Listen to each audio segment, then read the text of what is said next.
Hola chicos, espero que anden bien. Me presento para los que no me conocen. Yo soy Rina, doy clases en tercer año en el INSTI y bueno, el día de hoy les traigo una clase sobre orina completa, como para que se vayan introduciendo un poco en los hallazgos que podemos encontrar en un análisis de orina y del sedimento urinario y qué significancia patológica o no patológica puede llegar a tener cada uno de ellos.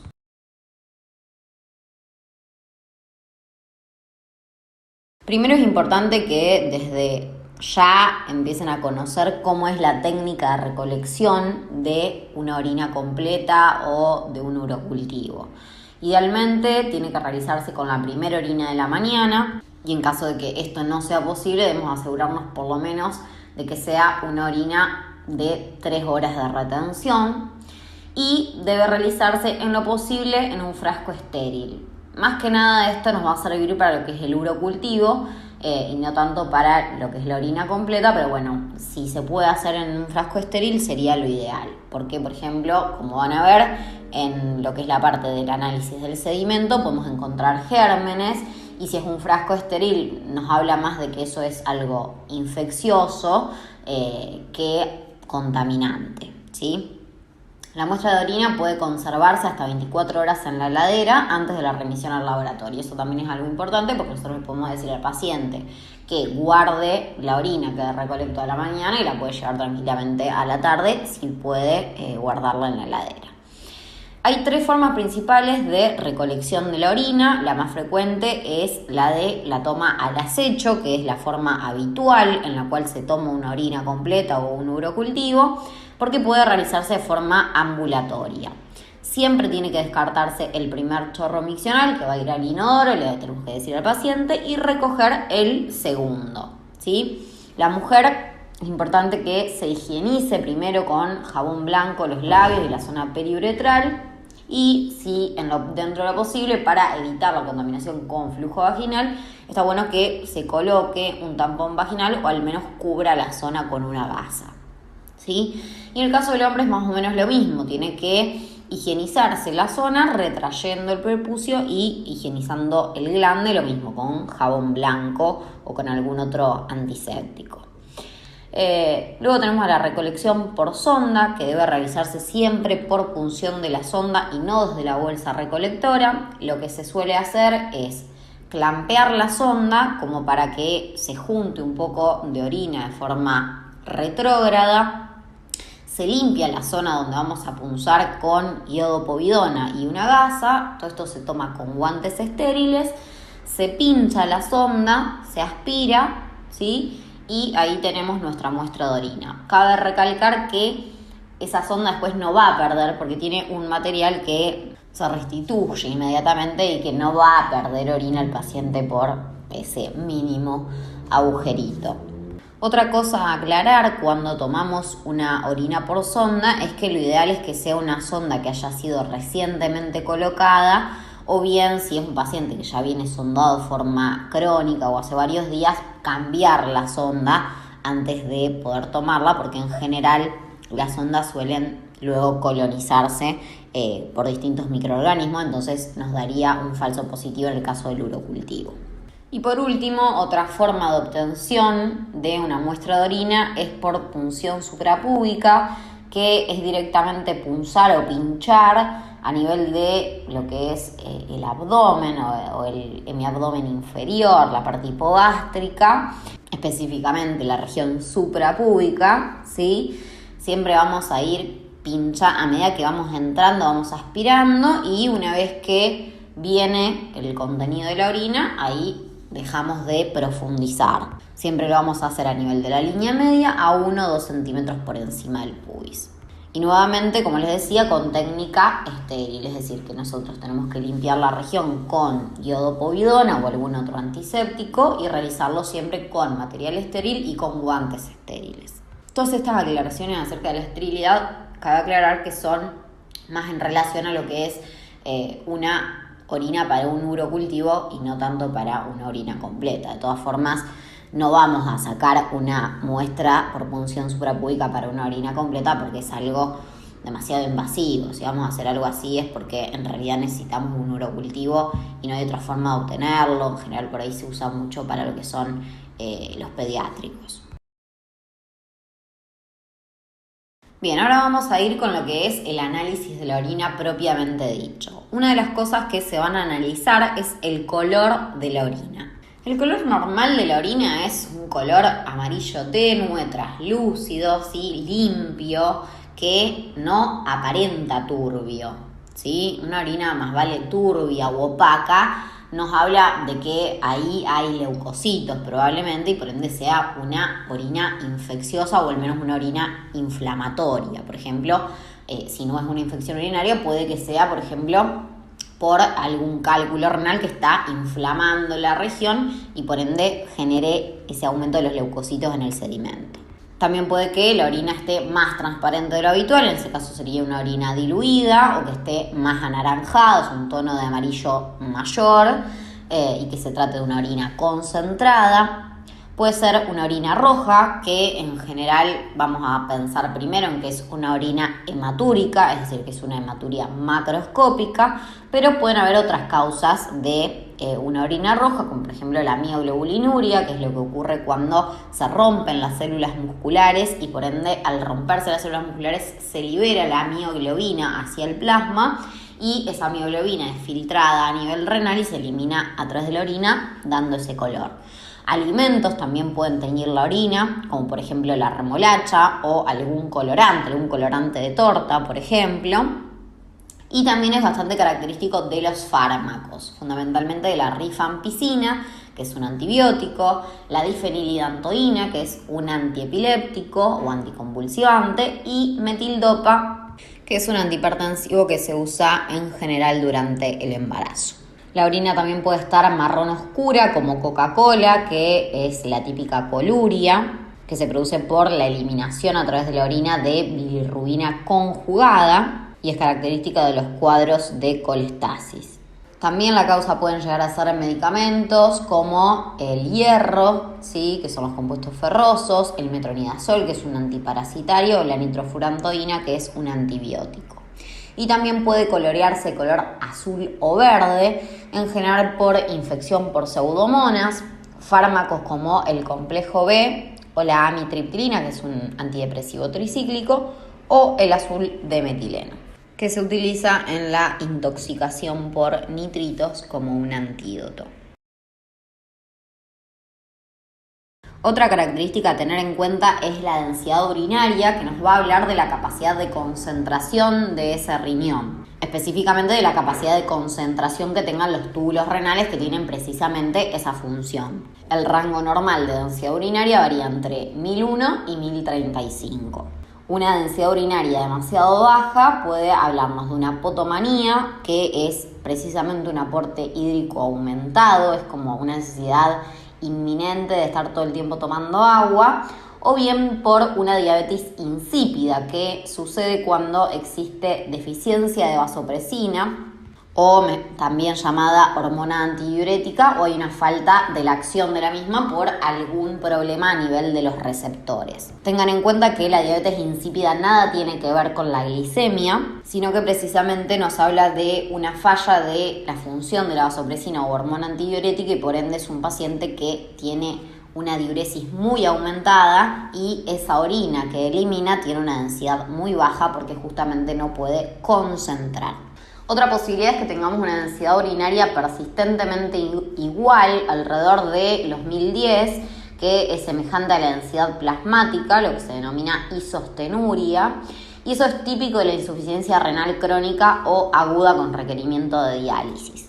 Los riñones llegan a su tope de capacidad de concentrar, o sea, los túbulos llegan a su tope y ahí queda siempre la misma densidad urinaria de forma constante. Otra posibilidad es que tengamos una densidad urinaria aumentada y eso puede hablar de que la persona tiene en su plasma aumentada la concentración de glucosa, de proteínas o de contrastes exógenos. Y también nos puede hablar claramente de algún grado de deshidratación en el cual se concentren todas las sustancias que se eliminan y baje el nivel de agua que compone a la orina.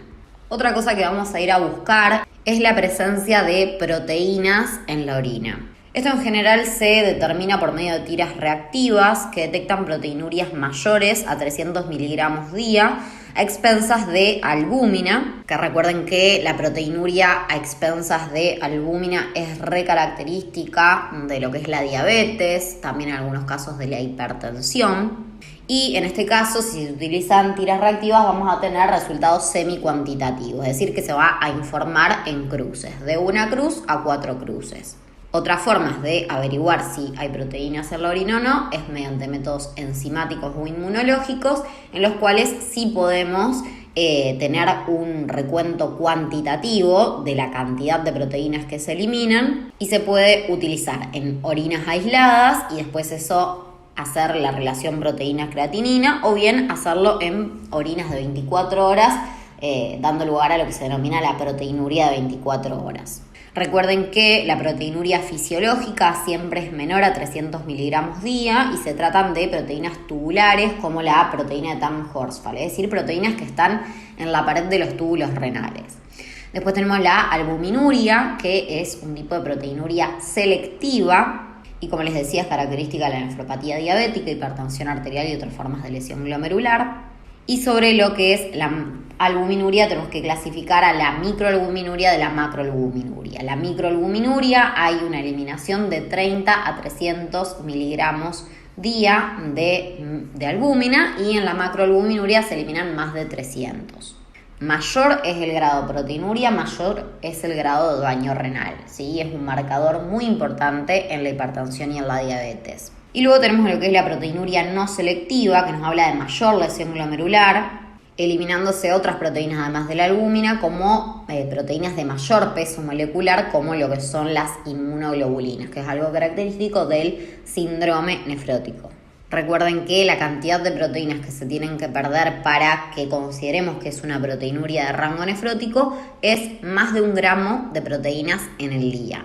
El síndrome nefrótico, a su vez, se caracteriza más allá de la proteinuria por todas las consecuencias que tiene esa pérdida de orina en el organismo. O sea, si nosotros perdemos esas proteínas en la orina, tenemos una hipoproteinemia a nivel plasmático, entonces tenemos una hipoalbuminemia, con lo cual el plasma le cuesta quedarse dentro de los vasos y se va a ir hacia el intersticio, ¿sí? Y por ende vamos a tener edemas.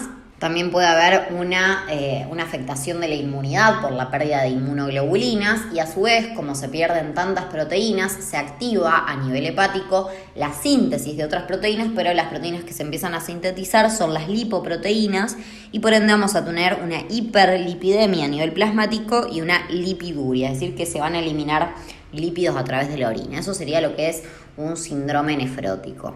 Y por último también está la proteinuria de Bence-Jones, que nos habla de la presencia de globulinas monoclonales a nivel de la orina, que esto es típico del mieloma múltiple, que es un tipo de cáncer. Otra de las características es el pH urinario, el cual normalmente es ácido en un rango que va entre 4 y 8, siendo de ácido a levemente alcalino. Y cuando hay pH alcalino, nosotros podemos pensar que esto es a causa de una infección urinaria en la mayoría de los casos, o bien puede ser a causa de una dieta, a causa del embarazo, o si la persona toma diuréticos o esa muestra se tomó después de una comida. Por otro lado, la presencia de glucosa en la orina nos hace pensar de que la glucosa en sangre está elevada, es decir, que para que aparezca la glucosa en la orina, la persona tiene que tener glicemias mayores a 180, que es el umbral de reabsorción de los túbulos renales, que quiere decir que hasta que hay en plasma 180 miligramos por decilitro de glucosa, los túbulos renales pueden reabsorber esa glucosa y evitar que se elimine en la orina, mientras que cuando las concentraciones de glucosa en la sangre son mayores a este umbral, los riñones empiezan a eliminar glucosa en orina, es decir, empieza a haber glucosuria. Y esto obviamente es más frecuente que ocurra en las personas diabéticas, que tienen obviamente glicemias más alteradas. Y por otro lado existe un pequeño porcentaje de los casos en los cuales puede haber glucosuria sin glicemias alteradas o sin glicemias aumentadas, y es el caso de la alteración de los transportes de glucosa a nivel renal, que justamente no funcionan estos transportadores que generan la reabsorción de glucosa, y por ende la glucosa que se filtra del plasma termina siendo eliminada a nivel de la orina, y es lo que sucede en el síndrome de Fanconi. El síndrome de Fanconi es un síndrome en el cual hay una disfunción de los distintos transportadores de los túbulos contorneados proximales, que generan que no se reabsorba la glucosa, entre otras cosas, como los aminoácidos, el bicarbonato, los fosfatos y demás, y todas estas sustancias aparezcan aumentadas en orina sin que estén alterados sus valores en sangre. La presencia de cetonas en orina, lo mismo que en sangre. Si hay cetonemia en sangre, puede haber cetonuria a nivel de la orina porque justamente se filtra. Y una de las causas principales es la cetoacidosis diabética, que es una de las complicaciones agudas de la diabetes, en la cual hay glicemias por encima de 250 miligramos por decilitro y hay una escasez o una insuficiencia de la secreción de insulina, por lo cual toda esa glicemia no puede ser utilizada por las células porque justamente no hay transportadores que metan a esa glucosa dentro de la célula y pueda ser utilizada para la transformación en energía. Por ende, toda esta glucosa se va a empezar a eliminar en la orina, va a generar una glucosuria. Esa glucosa que se elimina en la orina arrastra agua, es decir, que va a generar una poliuria. La persona va a estar deshidratada por justamente esa poliuria. Y a su vez, al haber deficiencia de insulina, se activa la lipoproteína lipasa, que hace que se degraden ácidos grasos y se transformen justamente en cuerpos cetónicos, que van a generar esta cetonemia, esta cetonuria, y a su vez van a generar una alteración del pH de la sangre, justamente van a generar una acidosis porque son ácidos, ¿sí? Y van a generar todo otro tipo de sintomatología, como el olor característico a fruta del aliento, náuseas, vómito, dolor abdominal, fatiga y demás. Además de toda la deshidratación que conlleva esa gran poliuria arrastrada por la glucosa. Y por último, otra cosa que también podemos encontrar a nivel de la orina es hemoglobina. La hemoglobina puede verse en contexto de una hematuria o bien ante una hemólisis, que es la destrucción de los glóbulos rojos que justamente contienen en su interior hemoglobina, y estos pueden ser filtrados a nivel renal, la hemoglobina, y aparecer en orina.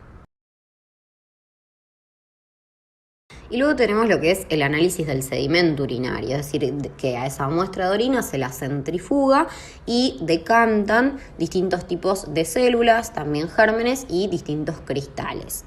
Entre las células que podríamos llegar a encontrar en la orina están los leucocitos. Los leucocitos son normales cuando existen hasta 5 leucocitos por campo de gran aumento, que es con lo cual uno lo visualiza, digamos, al microscopio. Si existen más de 5 leucocitos por campo, estamos frente a una orina, lo que se dice grabada, es decir, una orina en donde hay una inflamación, ¿sí? Que en general nos habla de infección urinaria, pero también pueden ser otras causas, como por ejemplo ser una litiasis.